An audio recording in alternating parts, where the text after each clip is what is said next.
श्री राम की अनुपस्थिति में भरत ने कैसे चलाया अयोध्या का राज, यह देखकर आपकी आंखों में आंसू आ जाएंगे।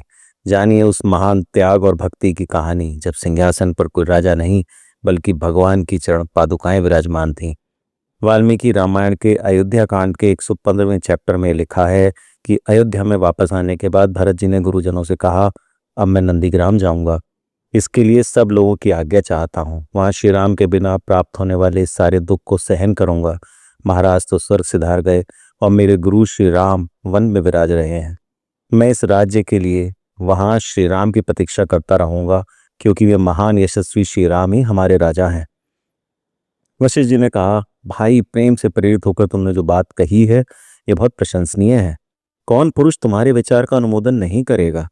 फिर भरत जी ने सब माताओं से आज्ञा ली और शत्रुघ्न के साथ श्री राम की चरण पादुकाएं अपने सिर पर रखकर रथ पर सवार हुए। उनके आगे आगे वशिष्ठ, गुरुजन और ब्राह्मण चल रहे थे और वे नंदीग्राम में पहुंच गए। भरत के पीछे पीछे हाथी, घोड़े, रथों से भरी हुई सारी सेना और अयोध्यावासी भी उनके साथ चले। नंदीग्राम पहुंचकर भरत तुरंत ही रथ से उतर पड़े और गुरु से बोले, मेरे भाई ने यह उत्तम राज्य मुझे धरोहर के रूप में दिया है।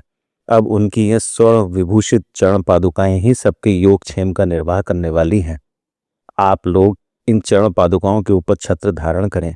मैं इन्हें श्री रामचंद्र जी के साक्षात चरण मानता हूँ। मेरे गुरु के इन चरण पादुकाओं से ही इस राज्य में धर्म की स्थापना होगी। उनके लौटने पर मैं स्वयं ही इन पादुकाओं को पुनः श्री रघुनाथ जी के चरणों में अर्पित करके इन पादुकाओं से सुशोभित श्री राम के युगल चरणों का दर्शन करूंगा। श्री रघुनाथ जी के आने पर उनसे मिलते ही मैं अपने उन गुरुदेव को यह राज्य समर्पित करके उनकी आज्ञा के अधीन उनकी सेवा में लग जाऊंगा। इस प्रकार भरत जी नंदीग्राम में रहकर शासन करने लगे। भरत जी राज्य शासन का समस्त कार्य भगवान श्री राम की चरण पादुकाओं को निवेदन करके करते थे और स्वयं ही उनके ऊपर छत्र लगाते और चंवर डुलाते थे।